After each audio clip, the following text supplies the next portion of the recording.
Innal hamdalillah nahmaduhu wa nasta'inuhu wa nastaghfiruh wa na'udzu billahi min shururi anfusina wa min sayyiati a'malina. May yahdihillahu fala mudilla lahu wa may yudlilhu falan tajida lahu waliyan mursyida. Asyhadu an la ilaha illallah wahdahu la syarika lah wa asyhadu anna Muhammadan abduhu wa rasuluh la nabiyya wa la rasula ba'dah. Allahumma salli wa sallim wa barik ala nabiyyina Muhammadin wa ala alihi wa sahbihi wa man tabi'a huda.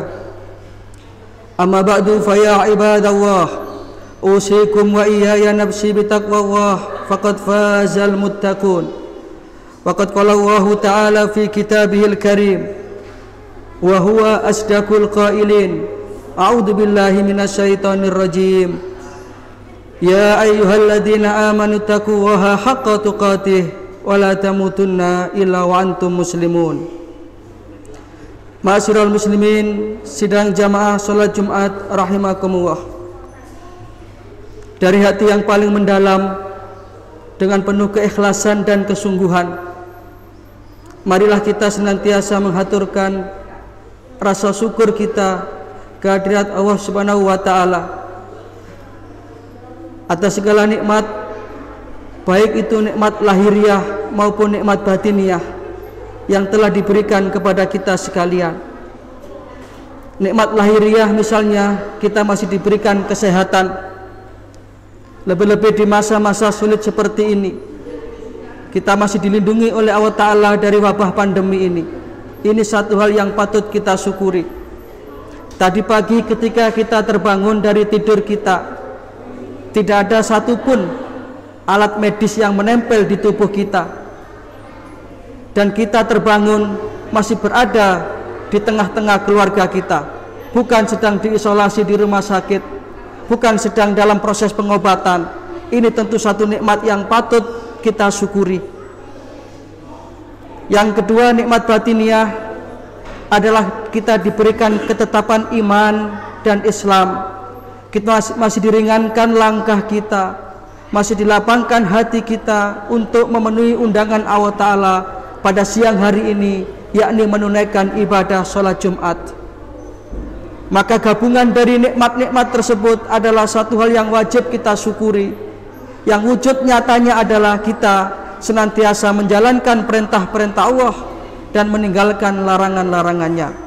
Mudah-mudahan setiap langkah kita akan dicatat oleh Allah Ta'ala sebagai amalan sholihah. Yang kedua, sholawatullah wa salamuhu, mudah-mudahan senantiasa terlimpah kepada baginda Rasulullah sallallahu alaihi wasallam, alladzi addal amanah wa ballagur risalah wa nassahal ummah wa jahada fi sabilillahi haqqa jihadih. Mudah-mudahan kelak di akhirat kita bisa berkumpul dengan beliau di bawah naungan ridha Allah Subhanahu wa ta'ala. Maka tidak ada hidup yang lebih indah selain kita mengikuti ajaran beliau. Inilah yang akan bisa menyelamatkan kita dan akan bisa membahagiakan kita di dunia ini, lebih-lebih di akhirat nanti. Hadirin sidang jamaah salat Jumat rahimakumullah, salah satu bentuk dari kasih sayang Rasulullah kepada umatnya adalah beliau senantiasa memberikan nasihat-nasihat kebenaran. Beliau senantiasa menganjurkan kebaikan dan mencegah dari kemunkaran, agar kita umatnya ini menjadi orang yang terselamatkan. Maka setiap pesan-pesan beliau ini akan mengandung sebuah pelajaran kehidupan yang apabila kita ikuti, maka ini akan bisa mendatangkan kebahagiaan bagi kita di dunia ini, lebih-lebih di akhirat nanti. Satu contoh misalnya, di dalam sebuah hadis yang diriwayatkan oleh Imam At-Tirmizi dari sahabat Rasulullah SAW yang bernama Abu Hurairah, atau nama lain dari Abu Hurairah ini adalah Abdurrahman bin Sakhr.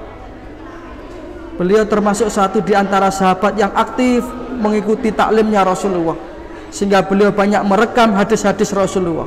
Satu di antaranya ini. Abu Hurairah bercerita, satu ketika saya bersama-sama dengan baginda Rasulullah SAW. Kemudian beliau bertanya, wahai Abu Dzar, maukah engkau aku berikan beberapa nasihat yang apabila engkau mengamalkannya, maka engkau akan bisa mendapatkan kebahagiaan? Tentu Abu Dzar menjawab, bala ya Rasulullah, tentu aku mau ya Rasulullah. Maka Rasulullah SAW memberikan 5 nasihat kepada Abu Dzar. Ini yang akan kita bahas pada khutbah Jumat yang singkat ini. Sesuai dengan terbatasnya waktu, mudah-mudahan bisa menjadi satu keterangan yang bermanfaat, dan mudah-mudahan nasihat Rasulullah ini bisa kita amalkan dalam kehidupan sehari-hari. Yang pertama, nasihat Rasulullah SAW kepada Abu Dzar Al-Ghifari ini, yang hakikatnya adalah nasihat juga bagi kita umatnya ini. Yang pertama adalah ittaqil maharima takun a'badan nas. Peliharalah dirimu dari sesuatu yang haram, maka niscaya engkau akan menjadi orang yang sampai ibadahnya kepada Allah Subhanahu wa Ta'ala. Artinya, di dalam hidup dan kehidupan ini kita harus senantiasa berhati-hati dari sesuatu yang haram, baik itu haram lidzatihi maupun haram li ghairihi, baik itu haram karena zatnya maupun haram karena sebabnya.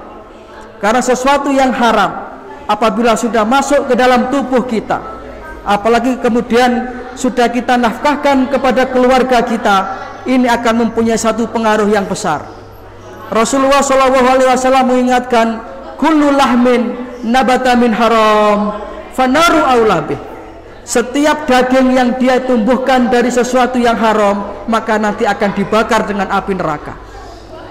Belum lagi ketika kita mengkonsumsi sesuatu yang haram, Rasulullah SAW menyatakan ini akan bisa menjadi hijab, akan menjadi penghalang dari terkabulnya doa yang kita panjatkan kepada Allah Subhanahu wa Ta'ala. Rasulullah pernah mengkisahkan ada seorang laki-laki yang ia itu sedang melakukan perjalanan. Artinya orang yang dalam perjalanan atau musafir ini adalah orang yang sebenarnya doanya mustajabah. Tetapi ketika itu dia berdoa kepada Allah Ta'ala, ya Rabbi, berdoa dengan berbagai macam permohonan. Tapi apa kata Rasulullah? Wa mat'amuhu haram. Dia sudah termasuki dengan makanan yang haram. Wa malbasuhu haram. Pakaian yang ia kenakan ia dapatkan dari cara yang haram. Wa masrabuhu haram. Minuman yang ia minum sesuatu yang haram. Wa hudiya bil haram. Dan dia disuapi dengan sesuatu yang haram. Fa anna yustajabu lahu, kata Rasulullah. Maka bagaimana Allah akan mau mengabulkan doa orang itu? Maka ketika kita ingin ibadah kita benar, ibadah kita beres, keluarga kita sakinah, mari kita jaga dari sesuatu yang haram. Yang kedua, sabda Rasulullah SAW, wardo bima qasamahu laka takun agnan nas. Jadilah engkau sebagai orang yang qanaah, merasa cukup dengan apa yang telah diberikan Allah Ta'ala kepada kamu, kata Rasulullah. Maka takun agnan nas, niscaya engkau akan menjadi manusia yang kaya. Artinya kekayaan itu ternyata bukan pada banyaknya harta. Kadang-kadang orang sudah punya gaji puluhan juta, sudah punya rumah yang mewah, tetapi masih korupsi, tetapi dia masih menghalalkan segala cara untuk memperkaya dirinya. Ini tentu bukan karena kebutuhan, tetapi karena nafsu. Maka Rasulullah memberikan resep ketika kita itu bisa ridho, wardo bima qasama wahulaka, terhadap apa yang sudah menjadi bagian dari kita dari Allah Subhanahu wa Ta'ala, bagian untuk kita dari Allah Subhanahu wa Ta'ala, takun agnan nas, maka kita akan jadi manusia yang kaya, manusia yang bersyukur. Sehingga Rasulullah memberikan rumus, kalau untuk urusan dunia lihatlah yang di bawah kita. Kalau kita sudah punya mobil, walaupun mungkin mobil ini mobil tahun tua, harganya murah, kita syukuri, karena banyak di antara saudara kita yang belum mampu beli mobil, masih pakai sepeda motor. Kalau kita sudah punya sepeda motor, Alhamdulillahi wa kafa. Wassalatu wassalamu ala nabiyil mustafa Muhammad ibni Abdillah wa ala alihi wa sahbihi wa mawalah. Wala hawla wala quwata illa billah. Amma ba'du, subhanaka la ilma lana illa ma 'allamtana innaka antal alimul hakim. Rabbi shrah li sadri wa yassir li amri wahlul 'uqdatam min lisani yafqahu qawli. Fa ya ibadallah usikum wa iyaya nafsi bitaqwallah faqad faza man ittaqa. Wa'lamu anna Allaha subhanahu wa ta'ala amarukum bi amrin bada'a fihi bi nafsi wa sanabi malaikatihi musabbihati bi qudsi wa qala ta'ala wa lam yazal qailan alima inna Allaha wa malaikatahu yusholluna 'alan nabi ya ayyuhalladzina amanu shollu 'alaihi wa sallimu taslima. Allahumma sholli ala Muhammad wa ala ali Muhammad kama shallaita ala Ibrahim wa ala ali Ibrahim wa barik ala Muhammad wa ala ali Muhammad kama barakta ala Ibrahim wa ala ali Ibrahim innaka Hamidum Majid. Ma'asyiral muslimin, sidang jamaah Jumat rahimakumullah. Di Jumat yang penuh berkah ini, marilah kita tundukkan hati kita sejenak untuk berdoa, bermohon dan bermunajat kepada Allah Rabbul Alamin. Allahumma ighfir lil muslimina wal muslimat wal mu'minina wal mu'minat al ahya'i minhum wal amwat innaka sami'un qaribun mujibud da'wat ya qadiyal hajat. Allahumma aslih man fi salahihi salahul muslimin, Allahumma ahlik man fi halakihi salahul muslimin. Ya Allah ya Rahman ya Rahim, wahai Allah Zat yang Maha Rahman dan Maha Rahim, pada kesempatan yang penuh berkah ini ya Allah, kami semua yang hadir dengan segala kelemahan dan kerendahan bermohon kepadamu ya Allah. Jikalau dalam perjalanan hidup kami ini lebih banyak lalai kami dari Innallaha wa malaikatahu yusholluna 'alan